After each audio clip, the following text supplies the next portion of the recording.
Graça e paz, família. Vamos falar um pouco mais sobre as Escrituras hoje. Hoje vamos na nossa série Encontros que Curam. Já te fiz um vídeo introdutório, se você ainda não assistiu, você pode procurar aí.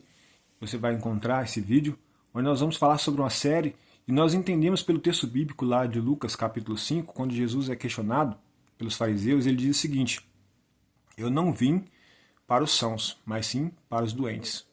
Eu não vim para os justos, mas sim chamar os pecadores ao arrependimento. Então nós entendemos ali que Jesus está fazendo uma associação, ainda que, de certa forma, para com os fariseus, Jesus sendo um pouco irônico, porque quando ele coloca lá são e justos, nós entendemos que ele está falando da mesma coisa, e nós sabemos que não há um justo sequer sem ser justificado por Jesus. A Bíblia diz que não há um justo sequer sobre a terra. E nós entendemos então que os enfermos são os pecadores aos quais Jesus veio chamar ao arrependimento. Então nós entendemos que há uma enfermidade, e essa enfermidade se chama pecado. E nesses encontros que curam, nós vamos falar sobre a cura dessa enfermidade chamada pecado. E nós vamos ter aqui como texto base Lucas 19, quando lá fala sobre o relato de Zaqueu. No versículo 10, por exemplo, a Bíblia diz que Jesus veio buscar os que estavam perdidos e salvar os que estavam perdidos. O Filho do Homem veio para buscar e salvar aqueles que estavam perdidos. E nós encontramos ali um homem que estava perdido. Estava perdido por causa de uma enfermidade chamada pecado. E qual era o pecado de Zaqueu? O pecado de Zaqueu, que era um publicano, era confiar nos recursos que Roma poderia oferecer a ele. Observe que os publicanos eram uma categoria de pessoas mal vista pelo povo judeu, porque na verdade eles eram considerados como traidores. Eles eram um povo judeu, faziam parte do povo judeu, que trabalhava pelo poder romano para cobrar impostos do seu próprio povo, do judeu. E muitas vezes cobravam esses impostos fora da medida que Roma exigia. Então, Zaqueu tem um encontro com Jesus. Jesus fala que quer ir para a casa dele. Então, Zaqueu recebe Jesus em sua casa. E algumas pessoas criticam a Jesus por estar na casa de Zaqueu. E a resposta de Zaqueu diante daquela circunstância foi: Senhor, eu vou doar metade dos meus bens aos pobres, e se eu tenho defraudado alguém, eu vou restituir 4 vezes mais essa pessoa. Então Jesus diz: hoje houve salvação nessa casa. O que Jesus estava dizendo era: esse homem foi curado do seu pecado, o pecado que impedia ele de alcançar a salvação. E o pecado de Zaqueu era confiar nos recursos que Roma dava a ele por causa da posição que ele tinha. Afinal, ele era um funcionário do governo romano. E por causa disso, ele certamente tinha regalias e tinha benefícios que outras pessoas, dos judeus não tinham. E a confiança dele era essa, ele não confiava na vinda do Messias, não estava aguardando o Messias, como muitas pessoas, e sofrendo por essa fé, mas ele preferiu confiar naquilo que Roma oferecia a ele por causa da condição, da posição profissional que ele tinha ali. E ele, confiando nisso, ele fez o que muitas vezes nós também fazemos. Ele quebrou princípios. Ele preferiu confiar em Roma do que em Jesus, no Messias. E nós sabemos que o pecado, definido teologicamente, a definição mais conhecida como errar o alvo. Zaqueu errava o alvo quando confiava e cria na condição que Roma dava a ele, mas não confiava e não esperava mais o Messias. Confiava apenas naquilo que ele podia ver e tocar. E muitas vezes nós cometemos esses mesmos erros. Muitas vezes nós cometemos esses erros porque confiamos naquilo que temos. Confiamos naquilo que somos, no sentido de diante da sociedade, como somos vistos pela sociedade, aquilo que alcançamos diante da sociedade. Confiamos no nosso dinheiro, no nosso salário, confiamos na nossa condição financeira, confiamos naquilo que nós conquistamos, financeiramente falando, ou talvez até mesmo diante da sociedade, uma posição social que alcançamos, e deixamos de crer em Jesus. Observe que, como eu disse, que muitas vezes aquelas pessoas as quais o próprio Zaqueu cobrava impostos, e em algum momento poderia ser que ele cobrava exageradamente, sofriam, mas não quebravam princípios, porque esperavam em Cristo, esperavam no Messias. Depois alguns deles reconheceram que era Cristo. Mas preferiram padecer muitas vezes. Depois alguns cristãos pela história, nós vemos que também perseguidos por Roma e por outros poderes, deram suas próprias vidas e padeceram muitos sofrimentos, confiando em Jesus, crendo em Jesus. E Zaqueu não fazia assim. Até que ele teve um encontro com Jesus. Até que ele foi curado do seu pecado, que era confiar naquilo que era visível, naquilo que era palpável e nos poderes desse mundo. Muitas vezes nós estamos assim, confiando nos poderes desse mundo. E nós precisamos nos arrepender, assim como Zaqueu se arrependeu. A Bíblia fala de frutos de arrependimento. Fruto de arrependimento é uma mudança de atitude, mudança de comportamento. Zaqueu abriu mão da metade daquilo que ele tinha. Zaqueu disse que se tivesse defraudado alguém, ele restituiria isso 4 vezes mais. E quantas vezes nós, pensando em alcançar posições, pensando em alcançar bens, defraudamos algumas pessoas?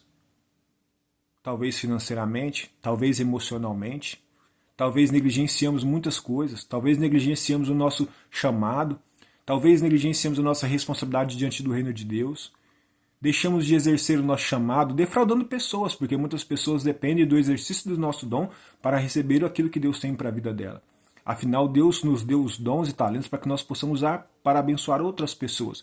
E toda vez que eu deixo de usar o meu dom e talento que Deus me deu para abençoar vidas e começo a usar aquilo que eu tenho recebido também de Deus, que é o fôlego da vida, que é a inteligência, que é a saúde, para correr apenas daquilo que é propriamente meu, daquilo que faz parte do egoísmo da minha natureza humana, eu estou defraudando pessoas. E quando eu sou curado, quando eu passo a crer em Jesus, a minha esperança está em Jesus e não nas coisas que eu conquistei ou almejo conquistar. Eu disse que almejo conquistar porque muitas vezes nós estamos negligenciando as coisas do reino de Deus por coisas que ainda nem temos. Porque estamos buscando algo. E muitas vezes somos... Porque às vezes as pessoas pensam que fulano conquistou aquilo, aquilo escravizou ele. Muitas vezes somos escravos daquilo que nem temos. Porque vivemos em função daquilo. E muitas vezes negligenciamos a nossa devoção ao Senhor, negligenciamos a nossa obediência ao Senhor por causa daquilo que o mundo tem para nos oferecer. Porque muitas vezes vamos ser mal vistos porque não estamos andando na mão que o mundo está andando, buscando aquilo que o mundo está buscando, mas estamos crendo em Jesus, estamos esperando no Senhor tudo aquilo que nós precisamos para a nossa vida. E o Senhor provê. O Senhor provê. Eu ouvi uma ilustração certa vez de um pastor que disse que 2 pássaros num fio ou na árvore, vamos dizer assim, né? Suponhando que fosse nos tempos bíblicos, se não houvesse iluminação pública por cabos e fios, estavam ali observando a correria dos seres humanos, corre para lá, corre para cá. E aí, infelizmente, essa correria é atrás daquilo que o mundo tem para nos oferecer, né? Muitas vezes nós encontramos alguém, isso, deu uma sumida, tal, tá meio sumido, tô na correria atrás das coisas que o mundo tem para nos oferecer. Porque quando não temos o que o nosso vizinho tem, nós nos sentimos menores. Quando nós não temos o que o nosso irmão tem, nos sentimos menores. Quando nós não temos o que o nosso parente tem, nós nos sentimos menores. Mas a Bíblia diz que essas coisas que muitas vezes estamos correndo atrás, elas vão perecer, elas perecem. E que nós temos que acumular tesoura no céu. Mas enfim, os pássaros lá observando, e um perguntou para o outro: por que será que os seres humanos vivem nessa correria, correndo daqui para ali? Aí o outro respondeu: talvez não conheçam o Deus que nós conhecemos. O Senhor nos ensina no Sermão da Montanha, se não me falha a memória, que a nossa esperança deve estar no Senhor. Que isso é a nossa esperança. Se nós andamos ansiosos por causa das coisas que nós precisamos, nós estamos nos comportando como aqueles que não creem. Ou seja, estamos pecando. Não crer que Jesus é quem cuida de nossas vidas é pecado. Isso nos faz quebrar princípios. Isso nos faz abrir mão de valores e negligenciar aquilo que realmente Deus espera do seu povo. Então que haja arrependimento no nosso coração, que haja mudança de mente e que essa mudança de mente produza mudança de hábitos, e porque ao encontrarmos Jesus, nós somos libertos, porque Ele nos convenceu pelo Teu Espírito Santo do pecado, nos convenceu de que não estamos crendo nele, mas que precisamos crer. E agora, crendo nele, abrimos mão daquilo que o mundo tem para nos oferecer, para vermos aquilo de acordo com aquilo que o Senhor nos oferece. E daquilo que Ele espera de nós, uma vida de fé, devoção, obediência, aquilo que o Senhor tem para o seu povo. E assim, certamente, o Senhor dirá de nós aquilo que disse de Zaqueu: hoje houve salvação nesta casa. Que haja salvação na minha casa, que haja salvação na sua casa, mediante o nosso arrependimento, a nossa fidelidade e confiança no Senhor, e que nós possamos ser curados pelo Senhor ao nos encontrarmos com Ele. Esse é o desejo de Deus. E que nós possamos experimentar aquilo que outras pessoas experimentaram. Os outros vídeos vamos falar de outras circunstâncias, outros casos que pessoas confiaram em outras coisas e não em Cristo, mas ficamos hoje com o exemplo de Zaqueu, que confiou mais naquilo que Roma poderia oferecer do que em Deus. E se há em nós esse tipo de comportamento, que haja arrependimento. O convite de Jesus para nós hoje é um arrependimento e que nós possamos refletir onde temos colocado a nossa confiança. Amém? Que Deus abençoe sua vida e que essa palavra encontre repouso no seu coração e dê frutos para a glória de Deus. Deus abençoe.